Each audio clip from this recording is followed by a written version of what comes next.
नमस्कार दोस्तों, स्वागत है आपका फिर से हमारे एक नए इन्फॉर्मेटिव वीडियो में। आज की इस वीडियो में हम बात करेंगे कैसे शेयर के बारे में, जो कि काफ़ी ज़्यादा ट्रेंडिंग में चल रहा है। इस शेयर का क्या नाम है या किस सेक्टर में काम करता है, सारी जानकारी हम आगे चलकर डिटेल में जानेंगे। लेकिन इससे पहले अगर आप एक बिगिनर है और शेयर मार्केट में नए नए आए हैं, आप इसे अच्छे से जानना समझना चाहते हैं, तो आप इस वीडियो को बिना स्किप कर पूरा जरूर देखिएगा। और जानकारी अच्छी लगी तो इस वीडियो को भी लाइक कर दीजिएगा और चैनल को भी सब्सक्राइब कर लीजिए। तो दोस्तों चलते हैं आगे, बाकी जानकारी हम डिटेल में जानते हैं। लेकिन इससे पहले हम आपको बता दें, जो ये शेयर है ये फूड से संबंध रखता है, यानी जो हम खाना खाते हैं, गेहूँ चावल हो गया या दाल हो गए या किसी भी प्रकार के फूड हो गए, ये उसी से संबंध रखता है और कई सेक्टर में भी काम करता है। तो आगे चलते हैं, बाकी जानकारी इस शेयर की हम डिटेल में जानते हैं। सबसे पहले हम चार्ट पे आ चुके हैं। चार्ट पे आने के बाद आप देख सकते हैं यहाँ पर हमने 1 घंटे का कैंडल यहाँ पर सिलेक्ट किया हुआ है। यहाँ पर हमने सपोर्ट बनाया है, यहाँ पर रेजिस्टेंस, और यहाँ पर हमने दूसरा रेजिस्टेंस बनाया हुआ है। सबसे पहले जो हमारा इस शेयर का मार्केट था वह कैसा था। इस हमारे जो यहाँ पर रेजिस्टेंस हमारा है, यह पहले हमारा सपोर्ट लाइन था और ये हमारा रेजिस्टेंस था, जो इसमें दूसरा रेजिस्टेंस है। तो पहले मार्केट यहीं पर चल रहा था और यहाँ पर इसे कई बार टच किया और तोड़ने की कोशिश की और तोड़ा भी। मार्केट नीचे की तरफ आ रहा था लेकिन फिर यह ऊपर चला गया। लेकिन इसके बाद यहाँ पर जब यह मार्केट तोड़ा तो यह काफ़ी तेज़ी से नीचे गिरा, लेकिन एक समय बाद यह फिर ऊपर की तरफ चला गया सपोर्ट लाइन को तोड़कर। और जो हमारा यहाँ पर रेजिस्टेंस था इसे भी तोड़ने की कोशिश किया लेकिन तोड़ नहीं पाया।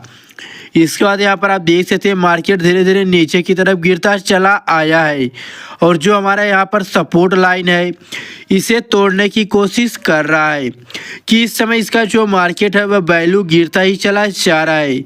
अगर दोस्तों इस सपोर्ट लाइन को या कैंडल जो बन रहा है इसे तोड़ता है तो नीचे जाएगा मार्केट, तब आप इस शेयर को बिल्कुल भी बाई मत कीजिएगा, क्योंकि आप शेयर बाई करेंगे तो आपको घाटा ही होगा।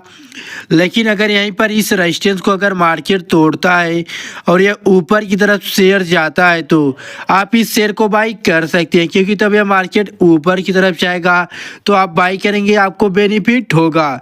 तो आगे चलते हैं और इससे जुड़ी सारी जानकारियाँ जान लेते हैं। फंडामेंटल पर हम आ चुके हैं और फंडामेंटल पे आने के बाद सबसे पहले यहाँ पर आप देख सकते हैं मार्केट कैप लिखा हुआ है।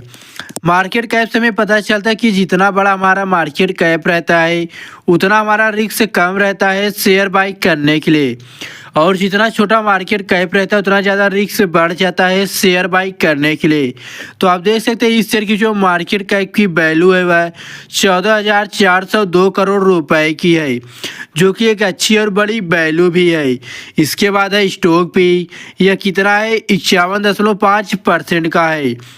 लेकिन अगर यही 1 से 10 के बीच में रहता है तो काफ़ी अच्छा माना जाता है शेयर बाई करने के लिए। यहाँ पर आप देख सकते हैं ईपीएस लिखा हुआ है।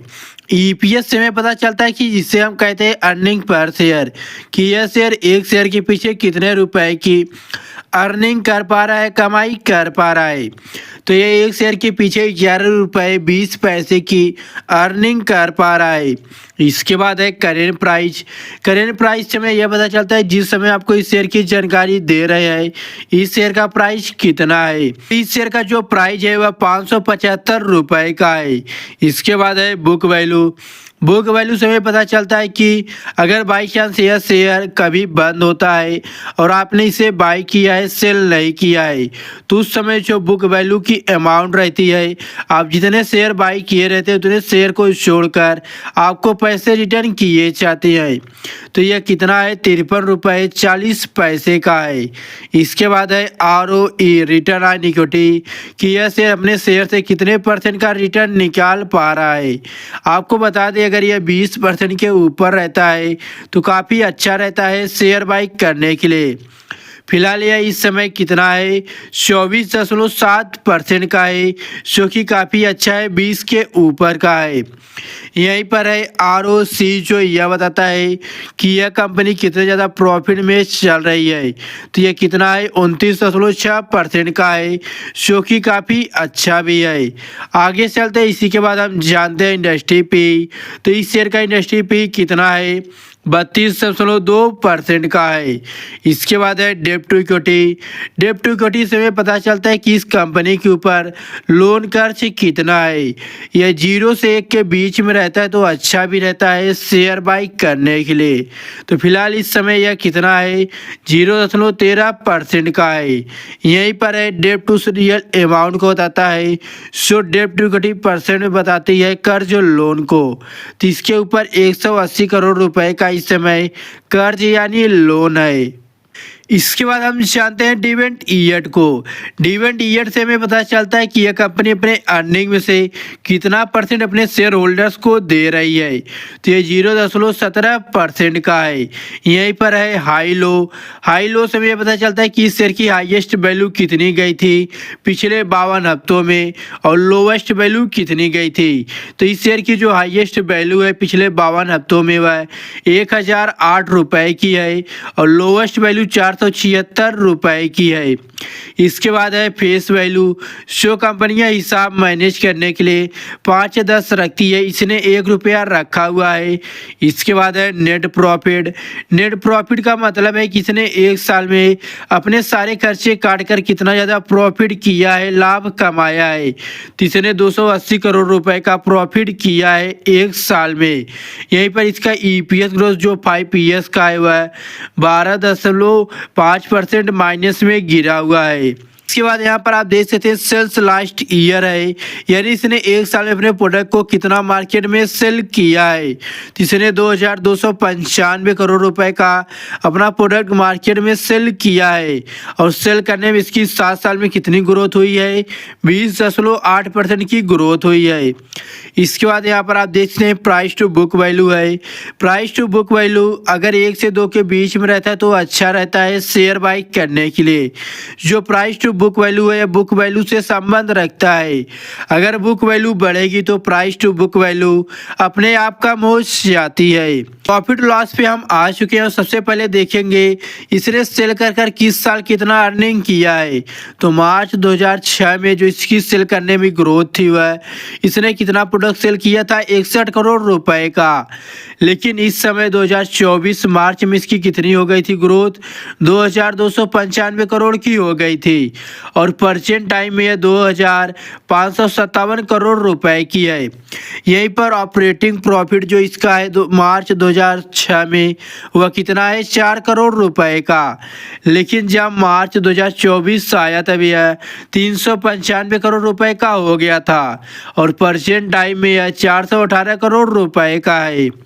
इसके बाद है बिफोर टैक्स प्रॉफिट, यानी इसकी जो टैक्स काटकर प्रॉफिट है वह कितना है मार्च 2006 में 1 करोड़ रुपए का है।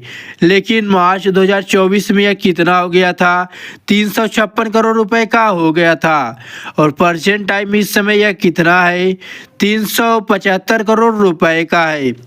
इसके बाद है नेट प्रॉफिट, यानी इसके सारे खर्चे काटकर कितना प्रॉफिट हुआ है। मार्च 2006 में कितना था 1 करोड़ रुपए का था, लेकिन मार्च 2024 जब आए थे कितना हो गया था 270 करोड़ रुपए का हो गया था, और परचेंट टाइम में कितना है 280 करोड़ रुपए का है। इसके अलावा यहाँ पर आप देख सकते हैं जो इसकी सेल करने में ग्रोथ कब कितना हुआ है। 10 साल पहले जो इसकी ग्रोथ हुई है वह 19% की हुई है। 5 साल पहले इसकी सेल करने में जो ग्रोथ हुई है वह 21% की हुई है। 3 साल में भी 21% की ग्रोथ हुई है। लेकिन इस समय परसेंट टाइम में जो इसकी ग्रोथ है वह 19% की है। इसके बाद यहाँ पर ग्रोथ जो इसका प्रॉफिट में हुआ है 10 साल पहले यह 27% था, 5 साल पहले 40% हो गया था, 3 साल पहले 44% था, और परसेंट टाइम में यह 47% का इसका ग्रोथ हुआ है। वहीं स्टॉक प्राइस CAGR कितना है 10 साल पहले, 5 साल पहले और 3 साल पहले यह शो नहीं कर रहा है, लेकिन 1 साल पहले इसकी जो ग्रोथ है वह कितना कितनी है, यहाँ पर 11% की है। और रिटर्न ऑन इक्विटी इसकी कितनी है, 10 साल पहले यह 17% था, 5 साल भी पहले यह 17% था, 3 साल पहले यह 18% हो गया था और लास्ट ईयर में यह 25% का हो गया था। शेयर होल्डिंग पैटर्न पे हम आ चुके हैं और शेयर होल्डिंग पैटर्न में जानते हैं इसके प्रमोटर्स कितने हैं, शेयर होल्डर्स कितने हैं और जो इसकी मुख्य जानकारियां हैं। तो यहाँ पर आप देख सकते हैं सबसे पहले प्रमोटर्स लिखा हुआ है। दिसंबर 2022 में जो इस शेयर के प्रमोटर्स थे वह कितने थे, 75.97% थे। लेकिन जब दिसंबर 2024 आया तब यह 74.98% हो गए थे, यानी घट गए थे। इसके बाद है एफएलएस ये कितने थे, दिसंबर 2022 में जो इसकी संख्या थी वह 3.71% की थी। लेकिन जब दिसंबर 2024 आया तब यह 7.70% का हो गया था, यानी इसके जो एफएलएस हैं यह बढ़ गए थे। इसके बाद यहाँ पर है डीएलएस ये कितने थे, तो दिसंबर 2022 में जो इसकी संख्या थी वह 9.90% थी। लेकिन जब दिसंबर 2024 आया तब यह 11.96% हो गया था।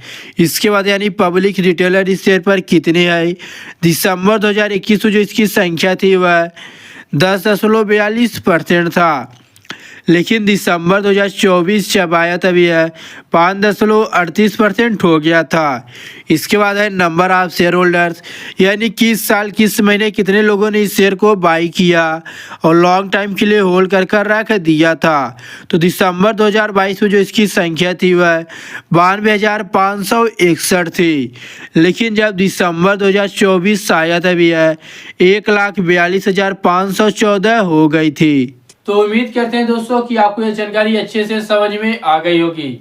अगर जानकारी अच्छी लगी हो तो आपने अभी तक इस वीडियो को लाइक नहीं किया है तो वीडियो को भी लाइक कर दे और चैनल को भी सब्सक्राइब कर ले ऐसी शेयर से जुड़ी नई जानकारियां पाने के लिए। हम मिलते हैं एक नए वीडियो में एक नई शेयर मार्केट से जुड़ी एक नई जानकारियों के साथ। तब तक के लिए हमें दीजिए इजाजत। जय हिंद, वंदे मातरम।